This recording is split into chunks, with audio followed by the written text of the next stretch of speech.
Welcome to my chambers. This week has been a perfect storm of legal misery for former Secretary of State and presumptive Democratic Party nominee Hillary Rodham Clinton in terms of the continuing cascade of bad news, bad legal news that keeps falling down on her campaign. In the same week, in the past 7 days, the following events happened.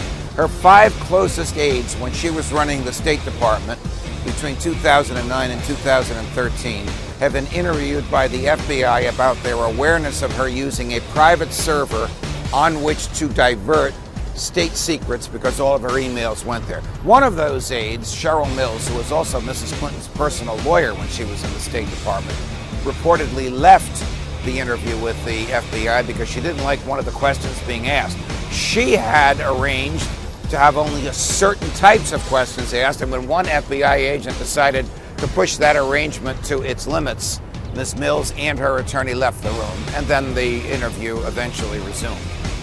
On top of all of that, these same 5 aides have been ordered by a federal judge to give testimony, live videotaped testimony under oath in a Freedom of Information Act case against the State Department, seeking to determine whether or not there was a conspiracy in the office of the Secretary of State.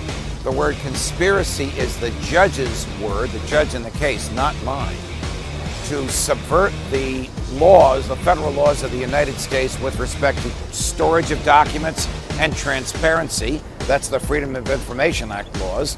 And with respect to secrecy, that's the espionage laws. Again, the allegation against Mrs. Clinton and her team is by diverting a secret email stream that contains state secrets from a secret government server to a non-secure personal server in the basement of her home in Chappaqua, New York. She exposed government secrets to anybody who wanted to hack them. Who hacked them?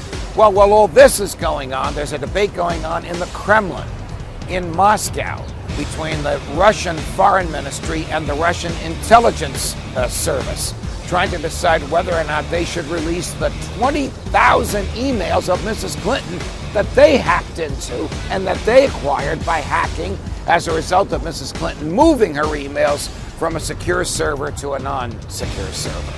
At the same time that is happening, the director of the Federal Bureau of Investigation, Jim Comey, was asked earlier this week by my colleague Catherine Herridge. Director Comey, Mrs. Clinton says that the FBI is not investigating the violation of a crime, but is conducting a security review. Director Comey, I don't know what a security review is. We investigate crimes. This is a law enforcement proceeding. I wonder if Mrs. Clinton will continue to push onto the public the falsehood that this is a security review, whatever that is. All in all, a very bad week for Mrs. Clinton. The FBI has one interview left, and that's with Mrs. Clinton herself. I suggest it's been scheduled. I suggest she's preparing for it. And I suggest she doesn't know the level of criminal evidence that the FBI has on her. We will soon find out.